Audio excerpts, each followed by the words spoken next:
Vite fait, ici, pour vous faire un peu comme promis, la dernière fois où nous avions parlé autour de l'islam et notamment par rapport à l'âge de Aïcha, radiyallahu anha, on avait parlé de savoir en fait euh, l'âge de Aïcha, donc j'ai fait le tableau à la maison en espérant que ce soit un maximum clair et on va commencer à... J'ai pris des notes, j'avais déjà mis de côté pas mal de choses, j'ai dû me remettre un peu dans mes notes. Et donc, voilà, on va pas rester trop longtemps, mais on va essayer de, parce que je sais pas si on va rester à peu près une demi-heure, 40 minutes à peu près. Et donc, en espérant que vous voyez bien, surtout, un instant, je vais regarder si c'est OK. En espérant que vous voyez bien.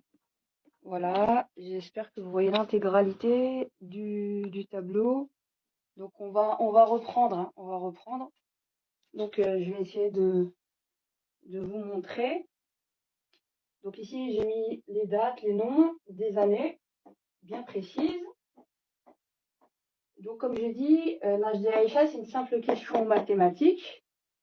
Et il y a des choses à avoir en tête. Alors, dans les sources que j'avais déjà cherchées, que j'avais déjà notées dans mon livre, dans mes notes, on sait que Abu Bakr al-Siddiq,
celui de mon téléphone, je crois que c'était celui de mon ordi en parallèle.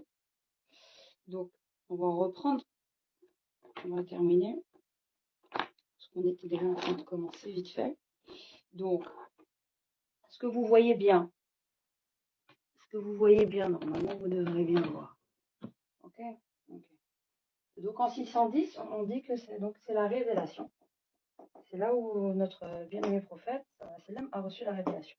Donc je l'ai mis ici, plus bas, parce que on va évoquer aussi ses épouses.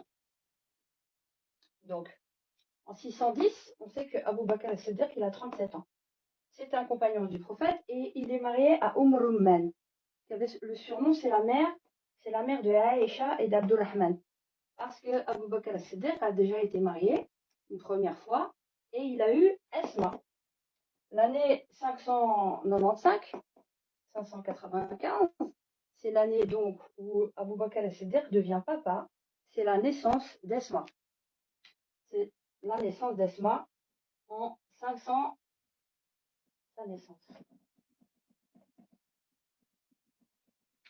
Comment dire, donc, en 622, au moment de l'Hégire, elle a 27 ans.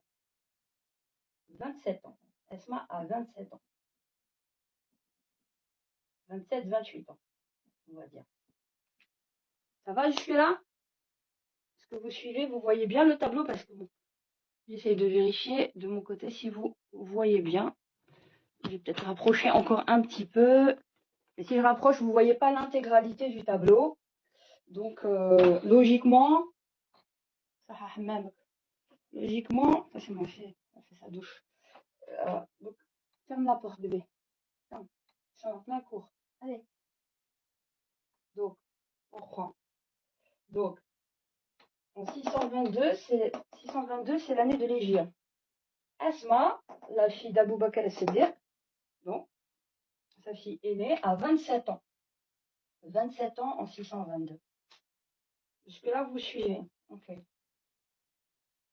On sait aussi que de sa deuxième union, Abou Bakr al-Siddiq, donc c'est Maryam Rumman, c'est son surnom. C'est la mère de Aïcha et d'Abdelrahman. Je regarde parallèle aussi sur mes notes, ce que j'avais mis à l'époque. Voilà, je mets un peu sur le côté, voilà, comme ça je vois beaucoup mieux. Donc, lors de la révélation, Asma, elle a quel âge? Lors de la révélation, elle est née en 595. Elle a quel âge, Asma? C'est des maths, hein. Logiquement, elle a 15 ans. En 610, Asma, elle a 15 ans. Elle a 15 ans. Jusque-là, vous suivez. Alors, j'aime bien dire que, ce qu'on aime bien dire, Khadija, c'est la première épouse du prophète, comme si Rasulullah sallallahu alayhi wa sallam, Muhammad sallallahu alayhi wa sallam, était polygame au temps de Khadija. Donc j'aime bien dire que c'est son épouse unique. Khadija, comment dire, après sa mort, il a commencé à devenir polygame. D'accord? Par révélation. Mais il a toujours été monogame. Il était marié à Khadija avant, déjà à la période anté-islamique et avant la révélation. Il était marié à Khadija. D'ailleurs, c'est elle qui l'a rassuré. C'est elle qui lui a donné aussi une descendance, contrairement voilà, à d'autres. Hormis, on a bien parlé aussi de Maria la Copte, mais ça, c'est encore une autre histoire.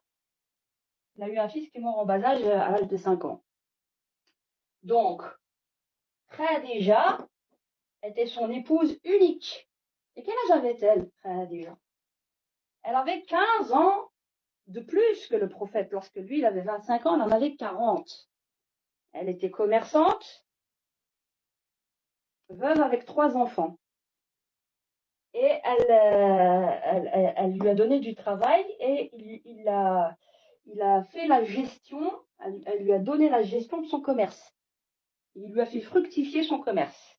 Par la suite, c'est elle qui l'a demandé en mariage, pour que vous le sachiez. Ah, ceux qui disent oui, non, elle est plus âgée que lui, hein. Vous avez vu aussi pour les musulmans là qui veulent bien faire la sunna. Sunna, comment ça les arrange?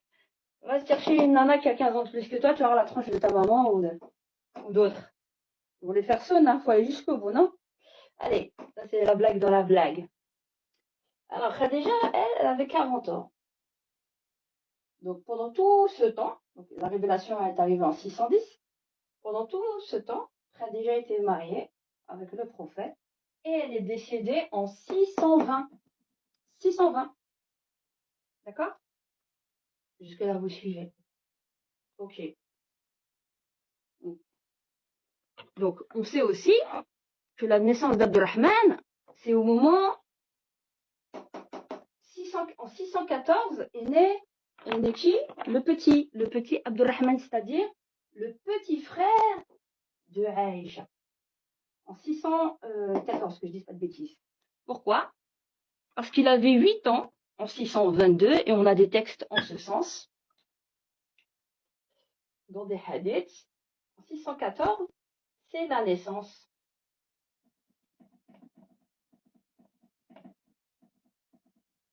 d'Abdelrahman, le fils de Abou Bakr al-Siddiq, de sa deuxième épouse Rumman, donc le petit frère de Aïcha. Donc si Abdelrahman est né en 614 et que Aïcha est sa sœur aînée, elle ne peut être née en 614. Jusque-là, vous suivez? Oui, c'est elle qui lui a donné du travail, déjà, bien sûr. Donc, Aïcha, elle ne peut pas être née en 614 parce qu'Abdelrahman, il est né en 614 parce qu'on sait qu'en 622, il avait 8 ans. Attendez, on va aller voir. 622, il a 8 ans. Il a 8 ans.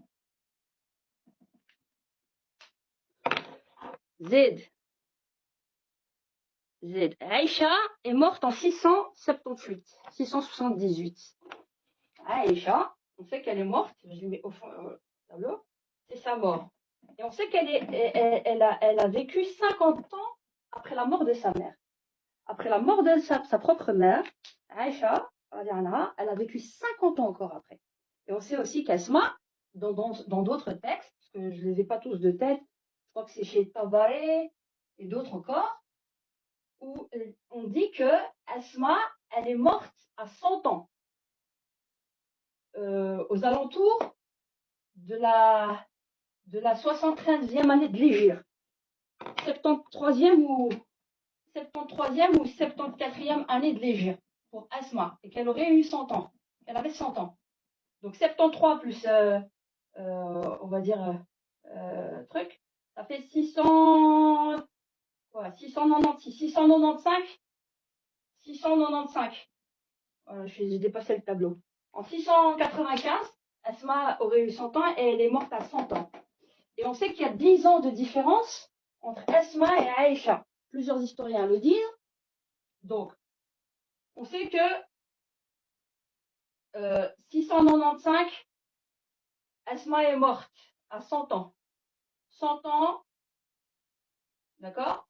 C'est-à-dire que si elle avait 100 ans en 695, en 695, elle aurait eu quel âge, Aïcha? 90 ans. Un instant. 90 ans. 90 ans. Mais elle est morte avant. Donc vous faites 695. C'est combien ça? Je fais des maths, c'est des maths. Moi, au fur et à mesure, ça va vite dans la tête. Tac, tac. Tac, tac. 15, 7, 1. Il y a 17 ans de différence. 100 moins 17. 83 ans. Elle est morte à 83 ans, Aïcha. 678. 83 ans. Voilà. On arrive. Je dois mettre dans l'ordre encore des trucs que j'avais mis des notes. Ah oui. On sait aussi que dans la sourate, oui. Alors, la majeure partie du peu de hadiths qui existent pour dire que Aïcha avait 7 ans, 6 ans, 9 ans, ça vient de Hisham ibn Urwa, qui est de Médine et qui a un vieil âge, avait des problèmes de mémoire et dans la chaîne de transmission, et même à cette époque, donc il était à Médine, mais il y avait aussi Malik ibn Anas qui lui contestait un petit peu, et ils ne se sont jamais attardés sur ce genre de questions puisque le problème ne se posait pas, mais on sait que dans la littérature, Malik ibn Anas n'était pas d'accord, rejetait certaines appréciations de Hisham ibn Urwa. Il faut savoir que Tabaré, lui, il me semble, c'est aux alentours du Xe siècle. La majeure partie des gens qui ont pensé ce qu'auraient été les choses n'ont pas vécu au temps du prophète. D'accord? C'est que déjà des appréciations. Mais quand on fait du calcul froid avec de l'histoire, là, on voit déjà beaucoup plus clair.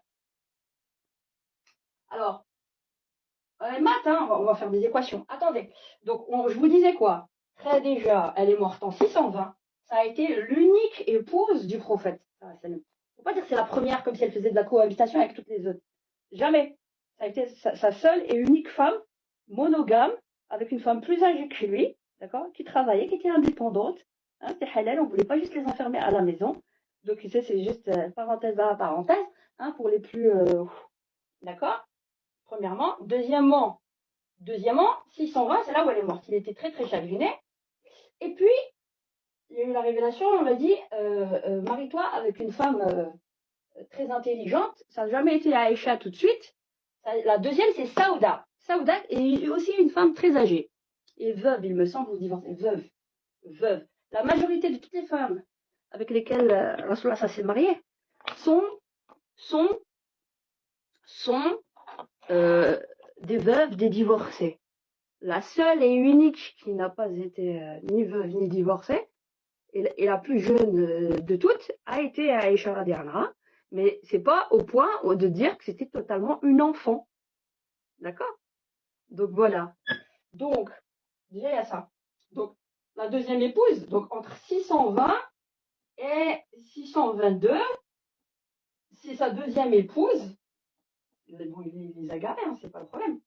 Mais Aïcha elle n'a pas pu venir pendant ce temps-là, puisque sa deuxième épouse, elle était là, déjà. Elle est arrivée aux alentours de 623, 624. Vraiment dans sa demeure. Mais, on va revenir. C'est des maths. Ce sont des maths. Aïcha n'a jamais eu 9 ans. Faut arrêter.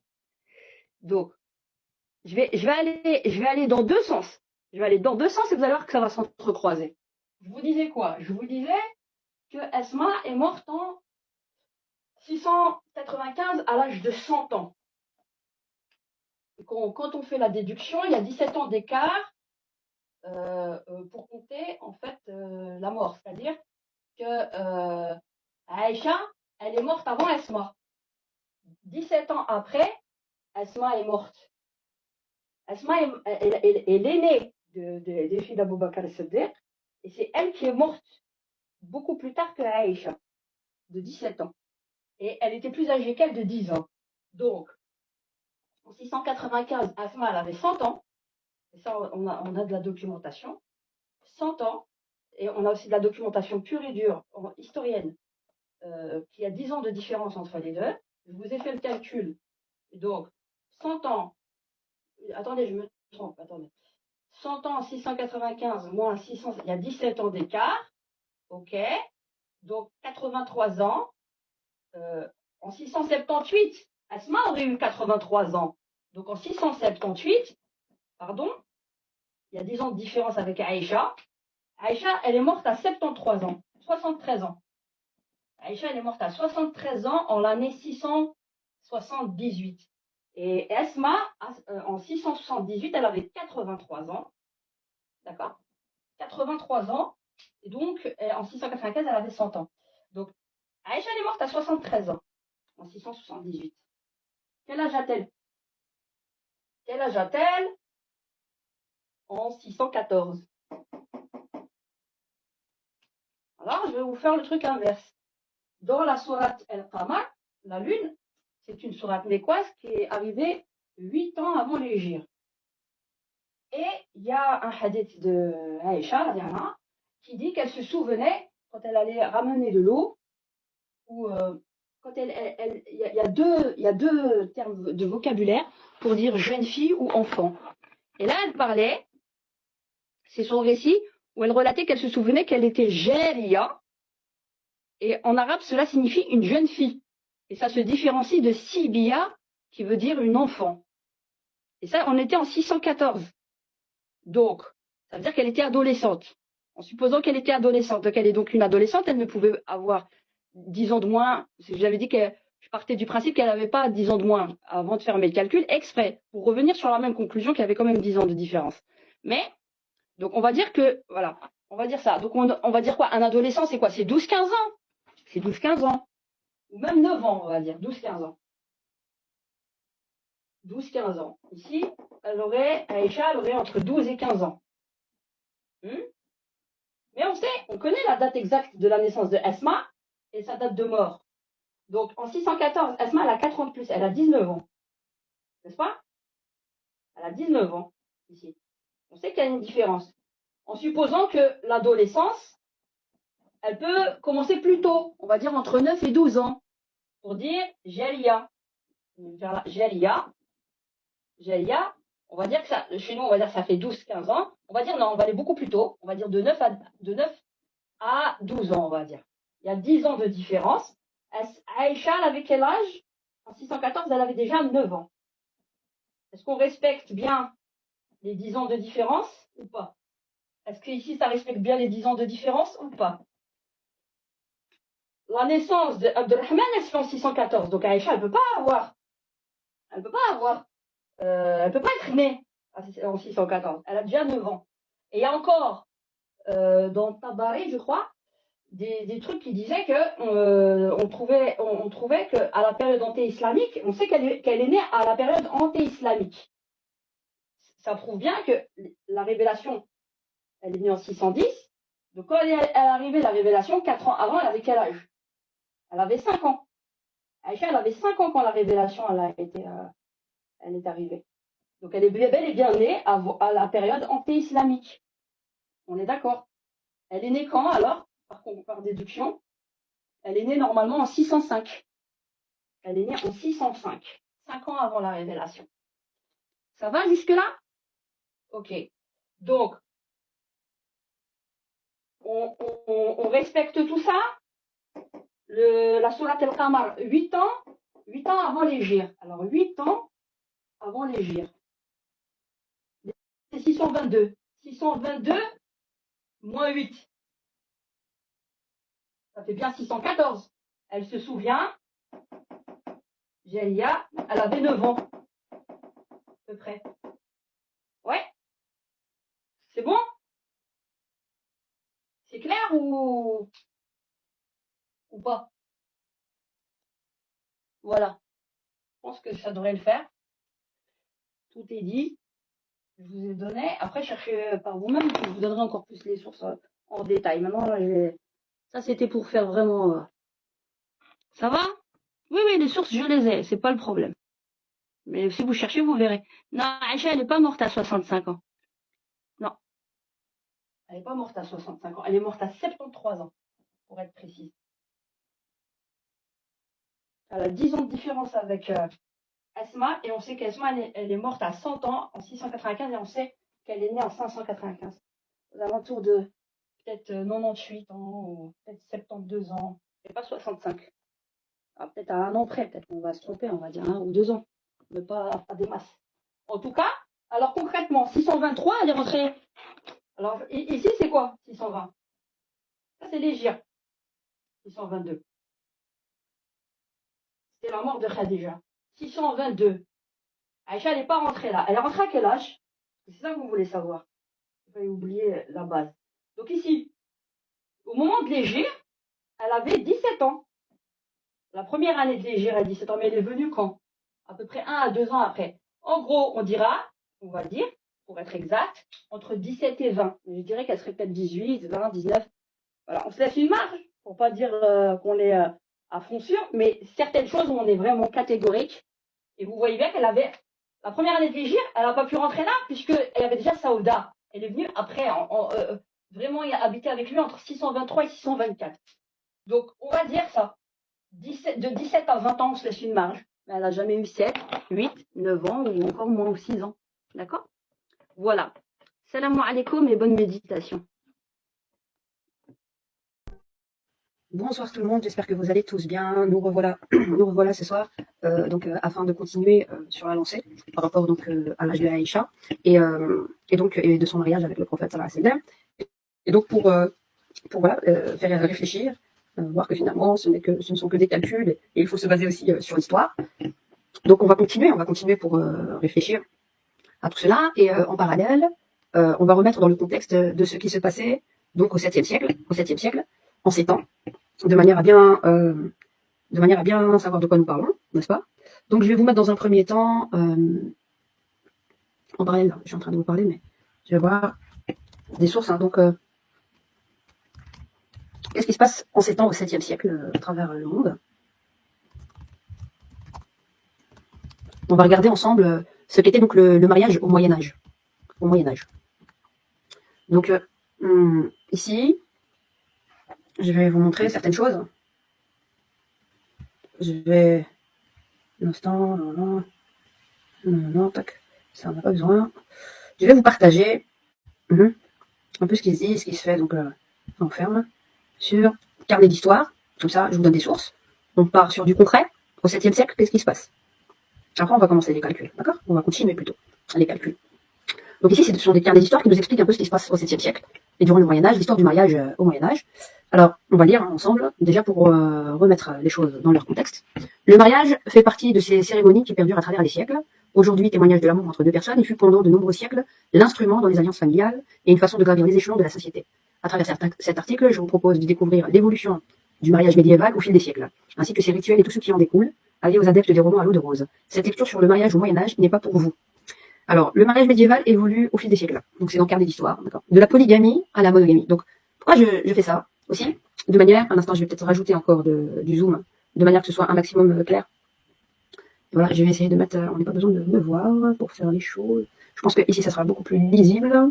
On va s'atteler donc à travailler sur du factuel et puis aussi à tous les contestataires qui disent tout et n'importe quoi, qui remettent pas dans le contexte, qui disent tout et n'importe quoi sur notre bien-aimé prophète. On va recontextualiser ce qu'était au Moyen-Âge les mariages dans leur globalité, notamment en Occident, n'est-ce pas? Parce que ce qui est bien, c'est qu'il faudrait aussi apprendre à balayer devant sa porte, n'est-ce pas? Donc il faut aussi de l'instruction et de la culture historique à bon nombre de personnes. Et donc rien de mieux que de reparler de l'histoire avec du factuel. C'est pas moi qui ai écrit l'article, ce sont des gens calés en histoire, donc carnet d'histoire qui l'ont écrit. Ce n'est pas moi. Donc à moins que vous contestiez ce qu'ils auraient à dire, ça c'est vous êtes libre de le faire. Donc contextualisons qu'est-ce qu'il y avait au 7e siècle, au 10e, au 11e, et après on reviendra dans les calculs purs et durs pour remettre dans le contexte tout ce qui se passe, d'accord? Et là, bizarrement aussi avec l'éducation sexuelle d'aujourd'hui, on retourne un petit peu au Moyen-Âge, faut le savoir. On va aller doucement. Donc le mariage fait partie de ces cérémonies qui perdurent à travers les siècles. Aujourd'hui, témoignage de l'amour entre deux personnes, puis pendant de nombreux siècles, instrument dans les alliances familiales, d'accord? Une façon de gravir les échelons, ça je vous avais déjà vu tout ça. Le mariage médiéval évolue au fil des siècles, de la polygamie à la monogamie. Alors à l'Antiquité, la polygamie est de coutume, notamment dans la haute société romaine. Il n'est pas rare de voir un homme épouser plusieurs femmes. Au IIe siècle, les pratiques évoluent et le mariage médiéval devient monogame, sur le papier. En réalité, le concubinage et les relations adultères restent monnaie courante. Même si ces pratiques ne sont pas autorisées par l'Église, elles restent toutefois tolérées. Une autre pratique un peu moins courante était totalement interdite mais tolérée, l'enlèvement de jeunes filles.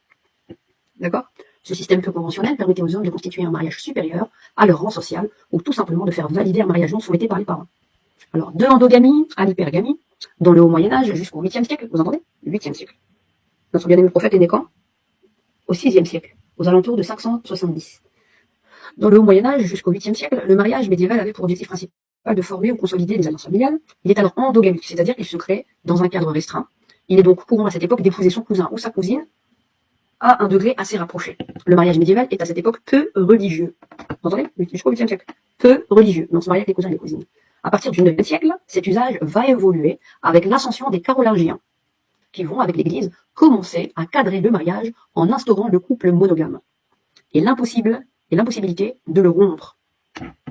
L'endogamie se voit interdit jusqu'au 7e siècle de cousinage. Et les mariages incestueux sont totalement prohibés. C'est-à-dire que ça se faisait avant. Ok, ça c'est un peu la pub. Avec ces changements, le mariage médiéval n'a plus pour objectif de créer des pactes familiaux, mais de faire évoluer sa propre condition dans la société et d'augmenter son pouvoir. Le noble cherche à épouser une femme de rang supérieur afin de monter dans la société. La religion prend alors toute sa place dans le mariage et devient même le seul mariage juridiquement valable. À quel âge se mariait-on au Moyen-Âge? Ici encore, les coutumes ont évolué au fur et à mesure des siècles. Au XIIe siècle, écoutez bien, au XIIe siècle, l'âge minimum requis pour se fiancer est de quel âge? Et de quel âge? Se fiancer est de 7 ans. Et pour se marier, 12 ans. Vous entendez? D'accord. Mais notre belle et bien-aimée Aïcha, quand elle s'est mariée avec notre belle et bien-aimé prophète, ça n'avait ni 7 ans ni 12 ans. Je vous ai fait la démonstration la dernière fois. Et on va continuer. Et là, on parle de quoi? On parle du XIIe siècle. Et eux, ils étaient en quel siècle à l'époque où ils se sont mariés? Au 7e siècle. 5 siècles avant. 5 siècles avant, et elles ne se mariaient pas à cet âge-là. Ni 7 ans, ni 12 ans. Vous entendez? Voilà. Juste pour vous dire la parenthèse dans la parenthèse à tous ceux qui réfutent, qui disent tout et n'importe quoi, sans connaissance, et sans instruction, et qui viennent nous chercher des poux pour nous dire voilà ce qu'elle est votre religion, hein, en regardant la paille dans notre œil, mais ne regardent pas la poutre qu'ils ont devant eux, dans les leurs. Donc, au XIVe siècle maintenant, alors que la peste noire sévit sur le royaume de France, l'âge du mariage au Moyen-Âge est de 15 ans environ pour les femmes et 25 ans pour les hommes. Vous voyez? Ça c'est où? C'est où? C'est au royaume de France, n'est-ce pas? Mais un phénomène nouveau apparaît. La mortalité étant importante, les remariages sont fréquents et les écarts entre les deux époux de plus en plus grands. Donc c'est plus de 10 ans, c'est beaucoup plus grand encore, vu la mortalité. Ces grands écarts d'âge lors du mariage au Moyen-Âge étaient d'autant plus importants chez les nobles, qui attendent d'avoir une bonne situation pour trouver une épouse. À la fin du Moyen-Âge, l'âge moyen pour se marier est de 30 ans pour les hommes et 21 ans pour les femmes. C'est-à-dire qu'on est toujours encore au Moyen-Âge, à peu près. Vous voyez? La cérémonie du mariage au Moyen-Âge. L'absence de cérémonie jusqu'au XIe siècle. Et en comparaison, pour ceux qui aiment se comparer avec les musulmans, qui aiment les fustiger, qu'est-ce qu'on faisait, nous, quand on se mariait? On célébrait le mariage. Donc, c'est-à-dire que depuis l'avènement de l'islam avec notre bien-aimé prophète, à partir donc du 7e siècle, on célébrait les mariages. On les célébrait. 7e siècle. Ici, c'est après le 11e siècle qu'on a commencé à célébrer en Occident les mariages. Jusqu'au 11e siècle, le mariage n'est quasiment pas célébré. Et la réception n'existe pas. Pour les aristocrates, un simple échange d'anneaux est la remise du douaire par le mari à son épouse. Le douaire représente les biens auxquels l'épouse peut prétendre à la mort de son époux. Le douaire est cependant caduc si la veuve se remarie. Ce qu'il n'y a pas chez nous. Nous, il y a une dot au mariage, Et quand tu deviens veuve, tu restes à égalité de ton défunt mari et tu te remaries le plus normalement possible. Et en te remariant, ton nouveau mari te donne une dot aussi. D'accord? Voilà, c'est juste pour vous aider, hein, vous faire un petit peu de l'histoire comparative. Hein, si on veut parler aussi du côté de la foi, au niveau de ce qu'on voudrait faire dire à l'islam, pour nous fustiger d'être des rétrogrades, on remet dans le contexte, et puis si vous voulez aller au 7e siècle chez nous, on voit aussi au 7e siècle chez vous. Mais vous avez bien vu quand je dis chez nous et chez vous, en réalité, c'est pas une manière de dualiser, puisque je me considère totalement française, c'est pas le problème. Mais c'est ceux qui aiment tellement nous dualiser, bêtement, et qui n'ont pas un support historique pour bien comprendre ce qui se passait en ces temps. Notre bien-aimé prophète était quand même une révolution au 7e siècle. Et là, je vous montre, et je vous le montre. Donc, le mariage médiéval est alors très privé. L'heure n'est pas aux festivités pour cette journée. On est au 11e siècle en Occident. Pour la population paysanne, la cérémonie de mariage est peu courante. La cohabitation entre les deux personnes valide le mariage. Attendez, la cohabitation entre les deux personnes valide le mariage, et il n'y a aucune obligation religieuse. Le mariage au Moyen-Âge commence à se célébrer au 11e siècle. À partir du 11e siècle, la cérémonie du mariage médiéval va totalement évoluer. Le caractère religieux va prendre toute sa place. Le mariage n'a plus rien de privé. Il se célèbre en public. Donc, c'est-à-dire quoi? Concrètement, au XIe siècle, on a décidé qu'il soit public et qu'il se fait devant des témoins. Ce que nous faisions, nous, déjà depuis le début, au 7e siècle. Par les mariages religieux et par les mariages tout court de célébration chez les musulmans. D'accord? Il est public, il y a des témoins, on fait la fête, on célèbre. Au 7e siècle. D'accord? Et là, vous avez, comment dire, je suis dans le document donc je vois pas vos commentaires tout de suite. Mais j'espère que vous entendez, que c'est ok. Donc, on continue. Donc, le mariage n'a plus rien de privé, il se célèbre en public, devant des témoins, l'objectif étant que des personnes puissent attester qu'il ne s'agit pas d'un mariage endogamique. Oui, parce que là, on commence à interdire totalement le mariage entre cousins et cousines, et à l'intérieur du cercle familial. La cérémonie se déroule généralement sous le porche d'une église, qui fait maintenant foi pour la validation juridique du mariage. C'est cette période qu'apparaît le rituel de la remise de la future mariée par le père. Les jeunes mariés s'échangent alors un baiser après avoir échangé leurs anneaux. Place à la fête dès le XIIIe siècle. C'est-à-dire qu'entre le XIe et le XIIIe siècle, il n'y avait pas vraiment la fête, mais il y avait une mini-célébration. La cérémonie du mariage médiéval va prendre tout son sens à partir du XIIIe siècle. L'union est véritablement célébrée. À l'intérieur de l'église, face à des témoins. Des rituels vont faire leur apparition. La fameuse phrase « Je t'épouse par cet anneau », le cortège nuptial accompagnant les mariés jusqu'à leur domicile. L'église impose une série de coutumes autour du mariage afin de le formaliser et le cadrer. On continue. La consommation du mariage au Moyen-Âge. La procréation pour objectif du mariage médiéval. Alors je vous invite un petit peu, si c'était un texte, je crois, du 10e, 11e ou 12e siècle, avec le Cheikh Nefsaoui, alors c'était quoi? Cheikh Nefsaoui, c'est le parfum des prairies. C'est comme si vous diriez un petit peu un ouvrage et des poèmes autour de la sexualité musulmane et des fantasmes, et aussi où finalement les musulmans, face aux catholiques et à l'Occident, fascinaient en fait l'Occident parce que même certains chrétiens étaient choqués de la liberté en fait que l'on avait dans notre religion, et nous on était vus à l'époque justement comme des mécréants, comme des impies, parce que on a énormément de liberté en termes de sexualité en islam, que je veux dire que l'approche que les chrétiens en avaient en leur temps par rapport à ce que leur demandait l'Église. Et donc je vous montrerai ces textes, je l'avais déjà lu il y a quelques années, et je vous les montrerai. Et donc, alors au Moyen-Âge, le mariage par passion et par amour n'est pas accepté, il est même interdit, ce qui n'est pas le cas chez nous, bien au contraire. Et notre bien-aimé prophète a dit, sallallahu alayhi wa sallam, qu'il fallait encourager les amoureux à se marier. Voilà. Et ça, c'était au 7e siècle. D'accord? Donc, il n'y a jamais eu ça chez nous, en fait. D'accord? Après, c'est les mœurs, ça, c'est une question de mœurs, de tendance, de sociologie de l'époque, où ça circulait, les mœurs des uns des autres, il y a des croyances qui n'appartiennent pas à la base aux musulmans, qui se sont aussi infiltrées chez eux. Et on a eu recours à un peu les formes de mariage, ou de restriction, ou de vision, un peu catholique. Vous comprenez? Chrétienne. Qu'il n'y avait pas à la base dans l'islam originel. Mais bon, on continue. Alors, il est même interdit, l'objectif du mariage médiéval est de former des alliances ou de s'élever dans la société, et ceci passe notamment par la procréation. L'acte charnel, nous, non. C'est aussi pour se faire plaisir. On n'a jamais eu de problème par rapport au plaisir dans la sexualité, notamment chez les musulmans à la base. Sauf qu'ensuite, entre guillemets, je vous dirais, on s'est beaucoup plus christianisé dans notre approche de la sexualité en tant que musulman. Je parle pas de maintenant, au XXIe siècle. Je parle dans les anciens temps, dans l'approche. D'accord?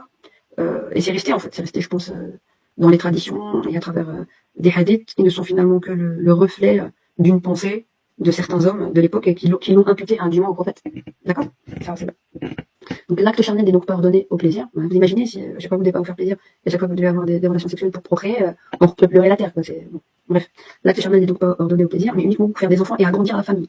Après la cérémonie, le prêtre bénit le lit pour le coucher en public. Ça, c'est un truc de fou. Ça, on n'a jamais ça chez nous. C'est interdit. Hein. Ça, maintenant, je dirais que chez certains musulmans, ça fait partie de l'ignorance pure et dure des traditions. Et maintenant, on sait d'où ça vient, parce que le prêtre bénit le lit pour le coucher en public. Et vous voyez chez des musulmans, quand on fait maintenant un regard croisé un peu sur ce qui se passe chez les musulmans. Et vous voyez dans des familles qu'ils accompagnent carrément la mariée dans sa chambre à coucher avec le mari, et qui sont là en train de surveiller. Ça, c'est un truc, c'est interdit. C'est interdit en islam. C'est tellement pousser le bouchon de l'ignorance et c'est très très bas, quoi, je veux dire. C'est très waouh. Donc c'est plus que moi je vous le dis, hein, ça je m'adresse aux musulmans, hein, surtout aux musulmanes et aux femmes musulmanes, hein, qui veulent avoir ça, ces coutumes-là, et on vient et on suit, et ensuite on vient avec l'histoire de la tâche des sangs. Donc c'est plus que vous soyez à 3 ou à 4 dans le lit, quoi. Je veux dire, donc, ça fait pas partie du tout. Il faut rejeter catégoriquement ces pratiques. Ça fait pas du tout partie de l'islam. Ça c'est des bédas, ouais, des innovations pures et dures. Et ça vient de là, quelque part, si vous réfléchissez bien, le prêtre qui vient bénir le lit pour coucher en public, c'est un peu ça, si on réfléchit bien à ça. Vous voyez qu'il y a des influences d'Orient, d'Occident, les uns envers les autres. Vous comprenez? Ça vient de ça. Ça n'a jamais fait partie de notre foi, ça. Alors cet acte charnel est d'ailleurs nommé la dette conjugale. Un homme se doit d'être assez puissant pendant l'amour, et une femme se doit de donner des enfants à son époux et de devenir mère. Même s'il est fortement recommandé dans le couple au Moyen-Âge, il est tout de même soumis à de nombreux interdits. Regardez les interdits. De nombreuses positions sexuelles sont formellement interdites. Nous, toutes les positions sont plus que recommandées, d'accord, pour atteindre l'orgasme, et un homme qui ne donne pas l'orgasme à sa femme est considéré, islamiquement parlant, comme un mal poli, un goujat et un animal. Vous entendez? Ça, c'est notre position en termes islamiques. D'accord? Les seuls endroits et les seuls moments où on ne fait pas, c'est quand on a nos règles, et on ne fait pas dans le rectum, c'est interdit. Point final. Tout le reste, c'est open bar. Vous comprenez? Voilà. Nous, on n'a pas de complexe par rapport à la sexualité. Mais ce qu'on essaye de faire dire à l'islam, et ce que certains musulmans ignorants parlent par ignorance, c'est, ça nous porte préjudice, mais on doit voir d'où ça vient. Et on voit ça, regardez. Donc, des nombreuses positions sexuelles sont formellement interdites. La seule étant acceptée dans la position du missionnaire. Purée, vous devez bien vous faire chier, hein, à l'époque. Quant aux pratiques sexuelles, l'Église réprouve formellement ceux qui souhaitent innover ou pimenter leur vie de couple. Voilà. Alors je comprends bien qu'en fait, si l'Église a fait ça, les gens se faisaient chier, et puis après ça les poussait finalement à aller voir ailleurs, et ils disaient que ouais, alors l'Église quelque part elle tolérait quelque part qu'un homme aille voir ailleurs, qu'il y ait des adultères droite-gauche, même si dans le papier il y a un mariage, mais ils interdisent certaines choses dans la vie officielle des mariés. Alors que non, nous c'est tout le contraire. On interdit l'adultère, tout ça, et tu pimentes ta vie à l'intérieur de ton foyer. Tout simplement.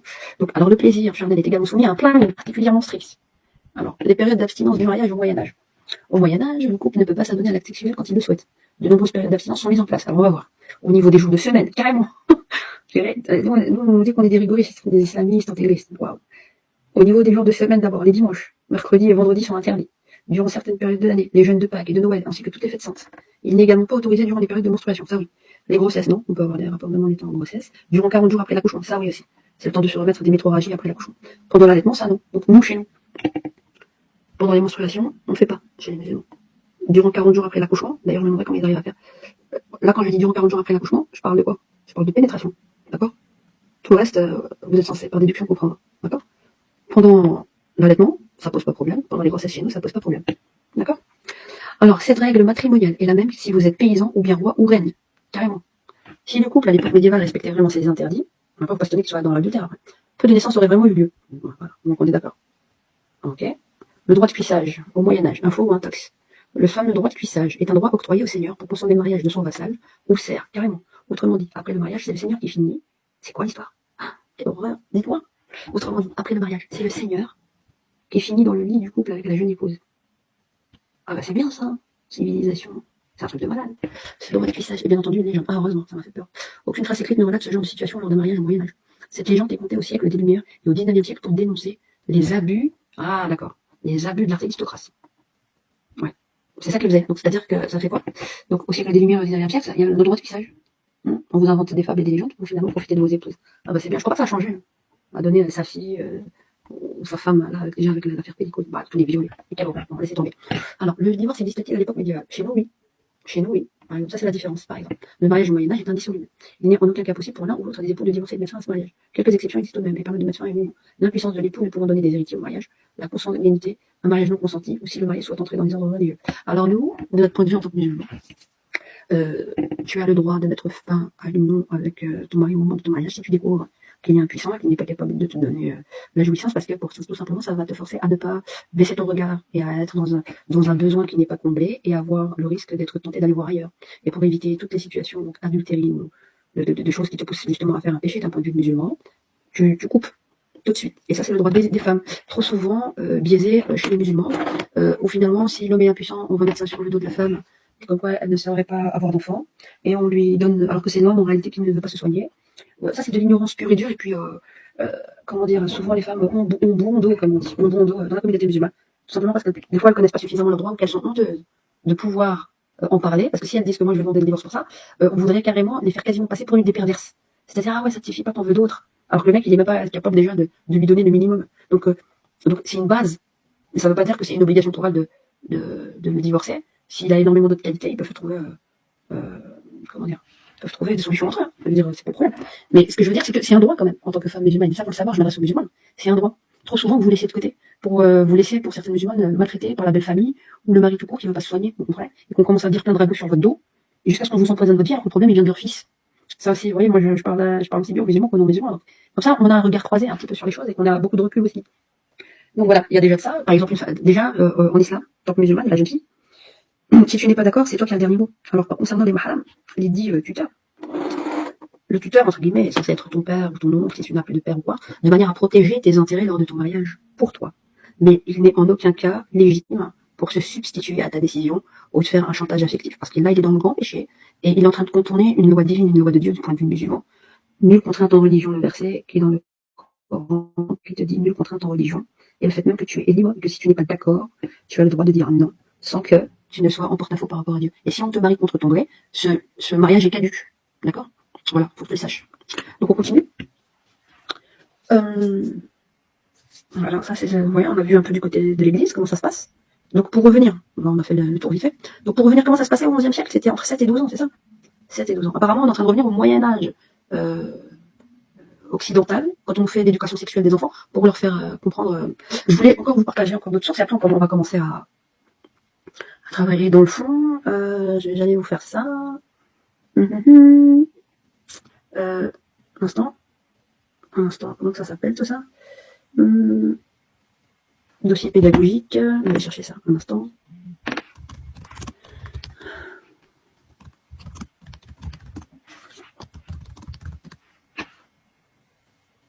Ah voilà.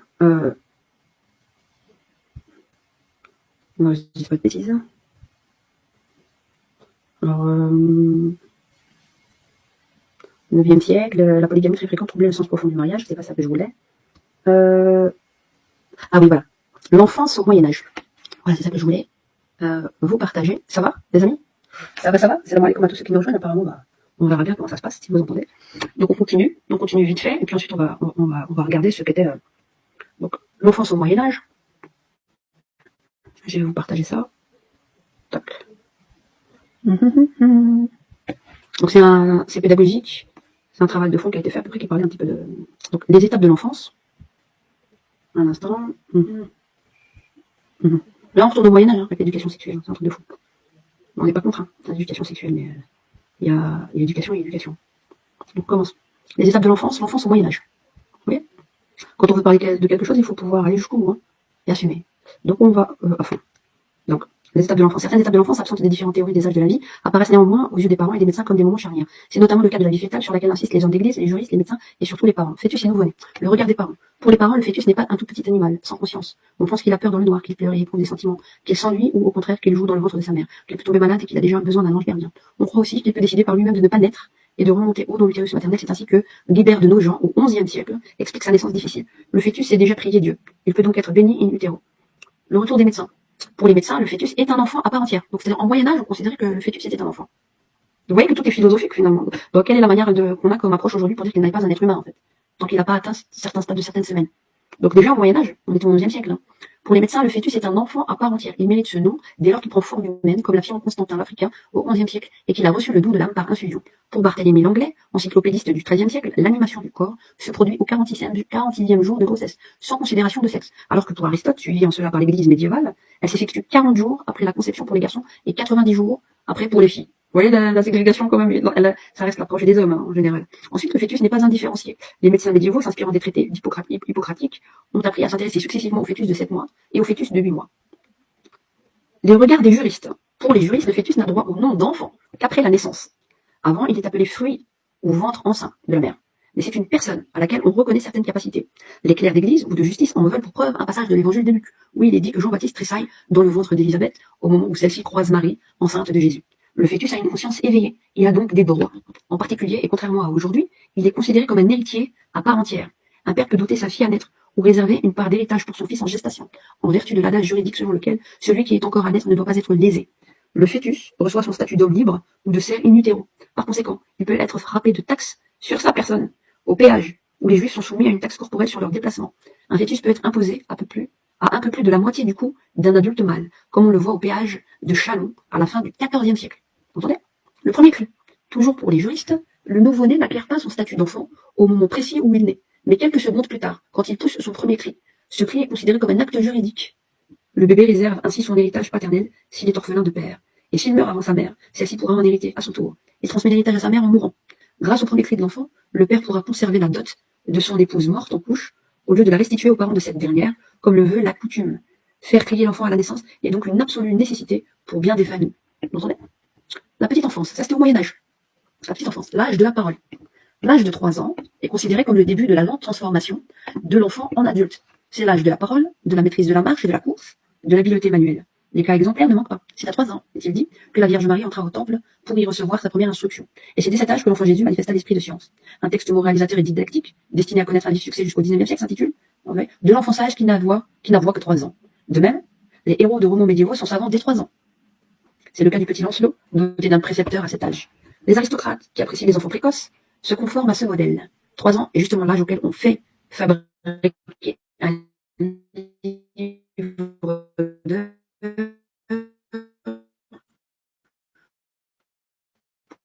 un petit dauphin de la fin du XVe siècle, Charles Orlan. Il demande à ses parents à recevoir l'habit des franciscains, tel autre a des visions mystiques et se soucie déjà de faire la charité aux pauvres. Un enfant de 5 ans peut être touché par la grâce divine, ou, tel Saint Louis. Ah, je vais vous relire ce passage-là. Je vous mets le lien un instant et vous le lirez à votre aise. Je vous le mets dans le studio. Vous cliquez sur le lien que je vous mets, comme ça vous pourrez lire ce que je suis en train de vous lire. Vous sauvegardez ce que je vous ai envoyé comme lien dans le chat, et comme ça vous pourrez le lire complètement à votre aise. Donc on revient. Comme je disais ici, l'âge de la puberté, dès l'âge de 12 ans, se pose la question délicate de la sexualité. On est au Moyen-Âge. L'enfance au Moyen-Âge, on parle. En Occident. Contrairement à l'enfance, à laquelle les lettrés attribuent la vertu de pureté, l'adolescence est très mal vue, car considérée comme l'âge de l'impureté. Les médecins tels Albert le Grand au XIIIe siècle décrivent à loisir les modifications de l'organisme comme la mue chez les garçons, mais aussi le développement des organes sexuels et l'apparition du désir. Garçons et filles sont perpétuellement soupçonnés d'être sur le point de succomber à la tentation du péché de chair. On redoute que les filles ne tombent dans la prostitution et que les garçons, frustrés par la perspective d'un mariage tardif, ne se laissent aller à pratiquer le viol des honnêtes femmes, l'inceste avec leur mère ou la sodomie avec leur pédagogue. Vous entendez? Les inquiétudes des parents et des éducateurs ne sont dans quelques cas pas totalement infondées.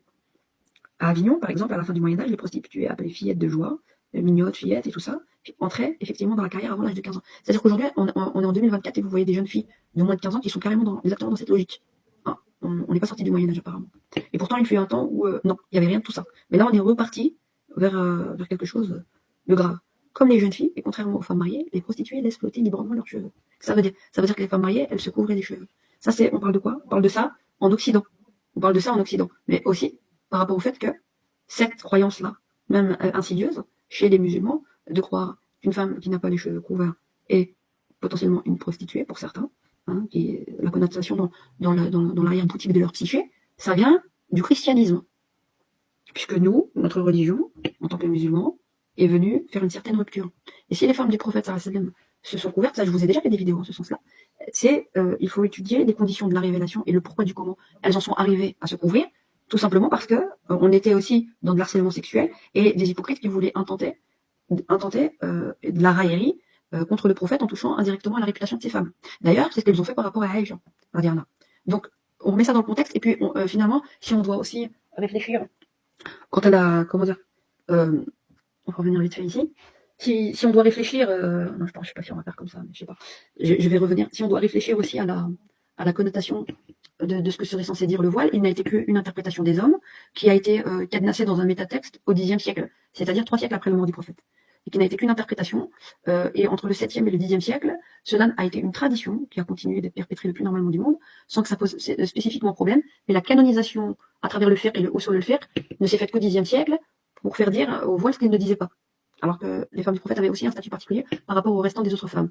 Mais la malhonnêteté intellectuelle aussi par rapport au hadith de Esma, c'est de dire qu'il parlait des cheveux alors qu'il a montré la tête, le visage. Il n'a pas montré que le visage, il a dit le visage et les mains, c'est ça qu'il devait...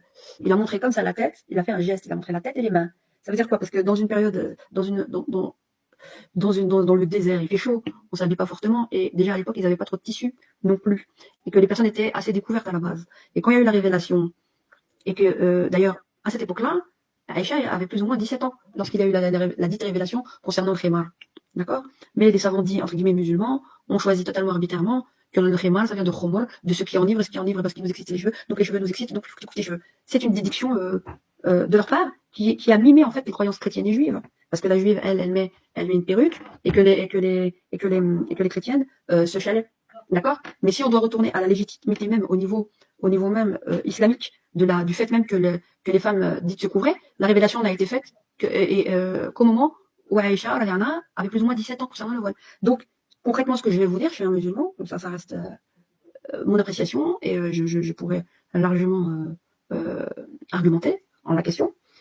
Mettre un foulard, et faire mettre un foulard à vos filles, à moins de 17 ans. D'ailleurs, vous n'avez même pas à leur faire mettre un foulard, puisque les femmes sont libres, et qu'il n'y a nulle contrainte dans notre religion, et ça, c'est pas moi qui le dis, c'est même pas un hadith, c'est un verset coranique de 1. De 2, la jeune fille de moins de 15 ans, de moins de 16 ans, qui a suffisamment de lire Barawek, n'a pas besoin de mettre un foulard. Et le fait qu'on fasse mettre des foulards aux petites filles, pour qu'elles circulent comme ça partout dans la rue et tout, ça rime à rien, c'est juste de la domestication. Et ça n'a aucune base, je vous mets au défi de me donner, islamiquement parlant, la preuve, dalil qui dit que les petites filles elles doivent se voiler. Ça n'existe pas. Ça c'est une bid'a. Ça, c'est la parenthèse dans la parenthèse. C'est une innovation. Ça c'est parenthèse dans la parenthèse. Maintenant on va revenir. Donc je pense que je vous ai lu. Donc vous avez vu en Occident, c'était quoi? C'était 12 ans. C'était 12 ans. Et c'était entre 7 et 12 ans. Fiançailles entre 7 et 12 ans. Maintenant on va revenir. On va revenir là. Ah ouais, c'est passionnant. Je sais pas si vous voyez bien, j'ai laissé le tableau exprès. Donc, Rasulullah sallallahu alayhi wa sallam. J'ai fait une petite feuille. Parce que je voulais pas effacer. On garde bien. Donc, on a dit, comme vous voyez, Aïcha, quand on a fait des calculs par déduction par rapport à l'âge de Esma. L'âge de Esma. D'ailleurs, je reviens aussi, l'âge de Fatima. Il y avait 5 ans de différence entre Aïcha et Fatima. Et on a dit que Aïcha est née en 605. Pourquoi 605? Parce qu'en 610, Aïcha avait 5 ans. On a fait les calculs et je vous ai montré. Donc, quand elle parlait de Djelia, dans un hadith à elle, au temps de la sourate al-Qamar qui a apparu, c'est la sourate la Lune, qui est une sourate mécoise, et qui a eu lieu 8 ans avant l'Hégire, donc 8 ans avant 622, c'était bel et bien en 614. Quand on a fait la déduction de la différence d'âge de Esma, avec de 10 ans son aîné, avec Aïcha, on a compris qu'elle avait 9 ans. D'accord? Donc on remet tout dans le contexte 9 ans. Elle avait 9 ans en 614 Aïcha. Il y a 5 ans de différence supplémentaire. Fatima a 50 plus qu'elle. Elle avait 14 ans en 614 Fatima. Ça veut dire que en 614 Fatima elle avait 14 ans. Ça veut dire qu'elle est née en l'an 600. Aïcha elle est née en 605. Fatima en l'an 600 et non en 604. En l'an 600. Alors Sallam il est né en 570. Il avait en 614, en 610 pardon, au moment de la révélation, il avait plus 3 ans par rapport à Abu Bakr al-Siddiq. Il est né en Sallam il est né, un instant que j'ai pris. Il est né en 570, 570, bon, j'ai pris ça, 570, en 595, il avait 25 ans. 25 ans, c'était aussi l'âge alors où il s'est marié avec Khadija, qui elle avait 15 ans de plus que lui. Donc Khadija en 595, elle avait 40 ans. D'accord? Et Rasulullah en 595, il avait 25 ans. Il avait 3 ans de plus que Abu Bakr al-Siddiq, comme vous le voyez. Et donc du coup, en 610, lors de la révélation, Rasulullah avait 15 ans. Pardon, Rasulullah, non, j'ai dit une bêtise. Un instant. Je dis une bêtise. 570, 25. Oui. Là, j'ai dit une bêtise. Un instant. La révélation, c'est en 610. J'avais 15 ans, oui, il avait 40 ans, oui, c'est ça. C'est moi qui me suis trompé en écrivant 35 ans ici. Il avait 40 ans. 5, ça fait 600, et 15 ans, c'est 40 ans. Là, je me suis trompé. Donc, alors, je reprends en 610. Donc, Rasulullah, il est né en 570. En 595, comme vous voyez là, lui, il avait, donc, si on comprend là, en 595, Abu Bakr al-Siddiq avait 22 ans, Rasulullah, lui, il avait 25 ans. Il est né en 570. Voilà. On rajoute 15 ans et non 10 ans. 15 ans, donc il avait 40 ans le moment de la révélation. Rasulullah, je le mets ici, là, au moment de la révélation, Rasulullah, il avait 40 ans. Et apparemment, comme il avait 25 ans, donc il avait 25 ans, je ne sais pas si vous voyez bien, vous ne voyez pas bien ici, peut-être ici, vous voyez mieux. Est-ce que vous voyez bien? On va rapprocher un max. Vous voyez bien? Donc, un instant. Donc, il avait 25 ans en 595, 520. Abou Bakr al-Siddiq, à 22 ans, il dépassait Abou Bakr al-Siddiq de 3 ans. Donc en 610, au moment de la révélation, il avait 40 ans. 25 ans, c'est aussi l'âge où il épouse Khadija. Donc Khadija, en 595, avec 40 ans. Quand elle est morte en 620. Ça veut dire qu'elle est morte, 5, ça fait 600, ça fait 25 ans après, elle est morte à l'âge de 65 ans. Khadija est morte à l'âge de 65 ans en 620. Alors lui, il avait 50 ans. Il a 15 ans de plus que lui. Oui, hein. Lui, il avait 50 ans quand elle est morte. En 620, alors son sallam avait 50 ans.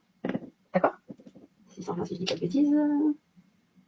Oui, il avait 50 ans en 620 lors de la mort de Khadija. Et Khadija avait 65 ans. Ça va? Donc elle avait 65 ans.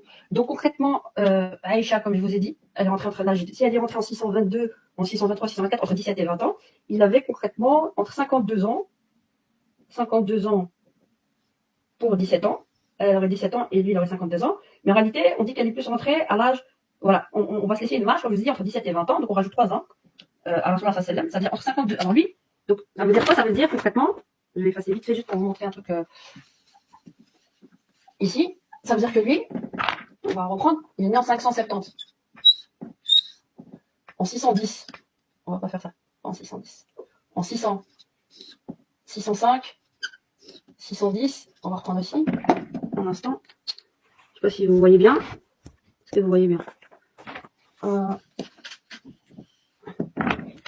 610, 622, c'est l'Égypte. Je reprends juste des dates clés. Là, c'est la naissance de Rasulullah sallallahu alayhi wa sallam. Naissance de Mohammed Rasulullah sallallahu alayhi wa sallam. Ok, qu'est-ce qui se passe? Ok. Donc là, il a 30 ans en 600. Il a 30 ans en 600. Il a 35 ans en 605. Il a 40 ans à la révélation. C'est la révélation. En 620. Est-ce que vous voyez bien? Vous voyez peut-être pas bien. Je sais pas, je rajoute la lumière. Je sais pas, c'est de lumière en ce moment. Un instant. Est-ce que vous voyez bien comme ça? Vous voyez mieux peut-être comme ça. Ma petite lampe, mais peut-être qu'il faudrait que je ramène une lampe, que je la monte sur la petite table. Un instant. Est-ce que vous voyez mieux comme ça? Non. Est-ce que vous voyez mieux? Je sais pas. Est-ce que vous voyez mieux?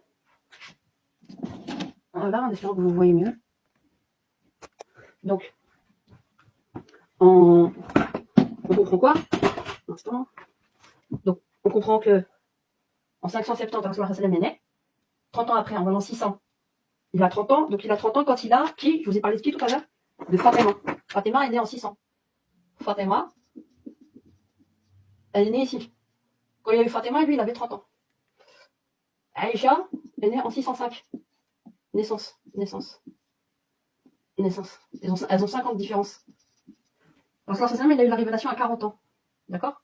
C'est-à-dire qu'Aïcha, elle avait 5 ans quand il a eu la révélation. En 620, c'est la mort de Khadija. Elle meurt à 65 ans, Khadija. Et lui, il a quel âge? Il a 50 ans quand elle meurt. Ils ont 15 ans de différence. 622, c'est l'Égypte. Il a 52 ans. Et Aïcha, elle a quel âge à ce moment-là? Elle a 17 ans. Mais il y aura peut-être 2 ans, entre 2-3 ans, ça c'est une marge de manœuvre. C'est à 623, 624, 625, entre 17 et 20 ans. Mais en tout cas, la première année de l'Égypte, faut pas oublier qu'il s'est marié avec Saouda. Là, c'était sa deuxième épouse en 622. Et qu'il a eu après Aïcha. Donc, après 17 ans, on va dire. Mais on va dire quand même. Il y a combien de différence entre eux d'âge? Il y a 35 ans. On est au 7e siècle. Au 7e siècle. Comment ça se passait au 12e siècle en Occident? On se mariait entre quoi? 7. On se fiançait à 7 ans. On se mariait à 12 ans. Aïcha, 17 ans. Ils ont 35 ans de différence. Maintenant, on est en 2024. Je vous pose la question. Il y a des hommes de 52 ans qui font pas leur âge, qui font une bonne quarantaine, qui se portent bien, n'est-ce pas? Qui sont beaux, dans la force de l'âge, et avec des jeunes femmes de 20 ans. Et ça ne choque pas. Ça ne choque personne. Avec des femmes matures. À l'époque, ils étaient très très matures au Moyen-Âge. On bossait, ils ont connu les guerres et les génocides et les pertes et les mortalités infantiles. Et je vous expliquais qu'au Moyen-Âge, et notamment même en Occident, les écarts d'âge étaient de plus en plus grands. Pourquoi? Parce que il fallait se marier. Donc, est-ce que Rasulullah, notre bien-aimé prophète, était un pervers? Est-ce que notre bien-aimé prophète était une révolution ou pas? Incontestablement que oui. Bonne soirée et bonne méditation les amis. À bientôt. Open your eyes.